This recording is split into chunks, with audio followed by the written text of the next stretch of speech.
ang ating balitang entertainment. Ito na nga po. Ito ring balitang ito ang gumimbal sa atin pong mga netizens.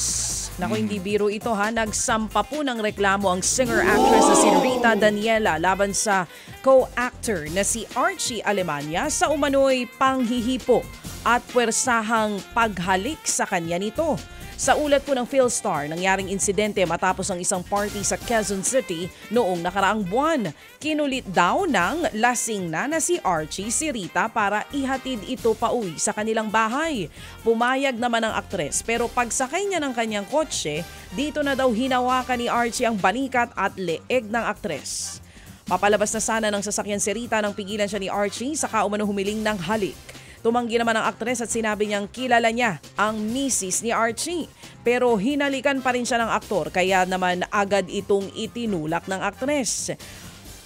Hinila pa raw ni Archie si Rita saka niyakap po at hinipuan. Dito na naiyak ang aktres saka nagpumiglas hanggang sa makalabas ng sasakyan ni Archie. Nagsorry via text kinabukasan ng aktor. Pero wala pang komento tungkol sa kaso ang aktor. Kaya nga lagi pong merong advisory yan, di ba? Drink moderately.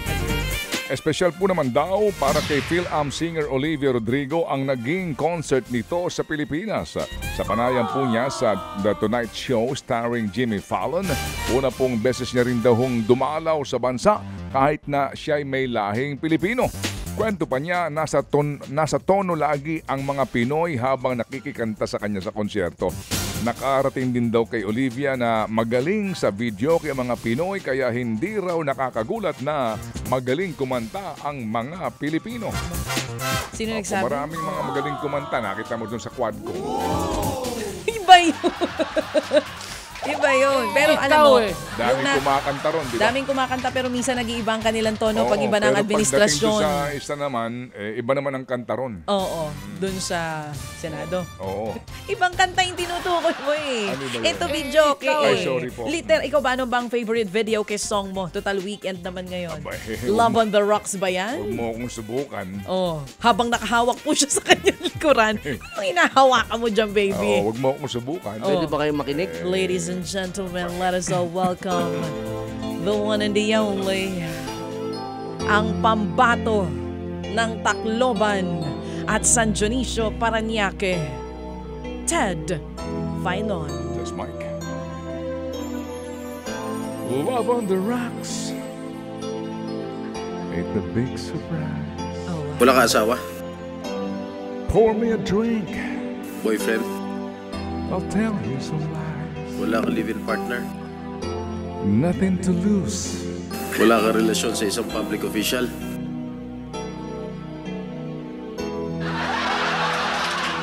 Mayor Alam din. mo, Kapwa ng mayor. kakaruhin ko lang dito, Zarina Balba, ha? Na ikaw lang uto-uto dito, ha? Uy, ikaw naman tuwan-tuwa si Christian Mitra dito eh. Ikaw lang uto-uto naman, dito, Ted eh. Filon. Ako na, mukhang Minsan lang ang ano mukhang eh. hindi pa naman ngayon Niños Inocentes, eh. Tuwan-tuwa si Christian Mitra tsaka si Kuya Aaron dito. Kinig na kinig sila sa'yo. Mamaya po ang song number ng aking partner pero tuloy natin ang ating balitaan. Maglalabas ang Nation's Girl Group Benny ng vinyl version. Wow! Vinyl versions ng 3 nilang albums ngayong Disyembre. Magkakaroon ng vinyl record ang Born to Win, Feel Good at Tala Arawan. Magsisimula raw ang pre-order para sa mga ito sa November 10. Debut album ng Benny ang Born to Win habang laman naman ng Tala Arawan o Tala Raawan. Tala Arawan. Yan ang hit songs nilang Salamin-Salamin at maging ang Pantropiko. Pabonggahan po naman ang ilang Pinoy celebrities sa kanila pong mga Halloween OTDS. Sa High Street Star AC Bonifacio. Si High Street Star AC Bonifacio nag-ala Rosie sa kanya pong Apatu entry.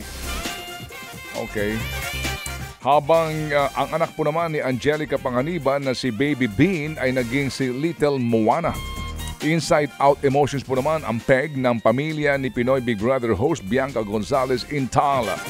naging Barbie/Beyonce naman ang ating Miss Universe finalist na si Michelle D. Napa-wow naman ang netizen sa Taylor Swift transformation yan ng ang best pinakamagaling. friend ni Michelle na si Rian Ramos. Kamukhang kamuka as in, Hindi Halloween yan. ano yan? Hindi mo nakakatakot Hindi, yan. hindi na ganun ngayon ang Halloween, baby. Yeah, Hindi na ganun.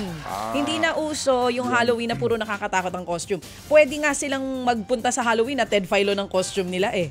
Oo. Nakakatakot nga yun. Ayan kamukhang kamukha no. Kaya trending si Rian in fairness. Ito. Ikaw madali kang gayahin. I don't think so. Mahihirapan sila sa akin, baby. Napakalaki. Ito na. Natapos ko na itong balitang ito. Dito na tayo. Hindi, meron ka pa. Meron pa. Oo. Tapos Alin na? dyan? Tapos na. Ha? Oo. Sigurado Ito, ka? sige. May isa pa. Sinasabi ko sa iyo, Last na ito. Bukas na yung audition eh. Ito na. Bukas na po. Itong si Chacha. Alam mo naman, nawawala ako sa sarili ko pagkaharap kita. Ikaw talaga, baby girl. Nawawala ako sa aking sarili pag nandyan ka na.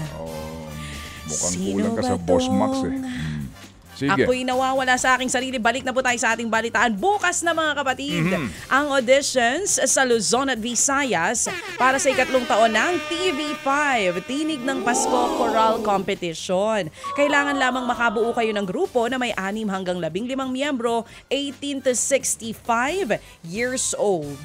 Mag-record lamang po ng inyong performance at mag-register online at 12 contenders ang pipiliin sa kada mega area para po sa eliminations. 9 na finalist naman ang maghaharap sa sing-off sa Grand Finals. Ang mananalo, mag-uuwi ng kalahating ₱1,000,000.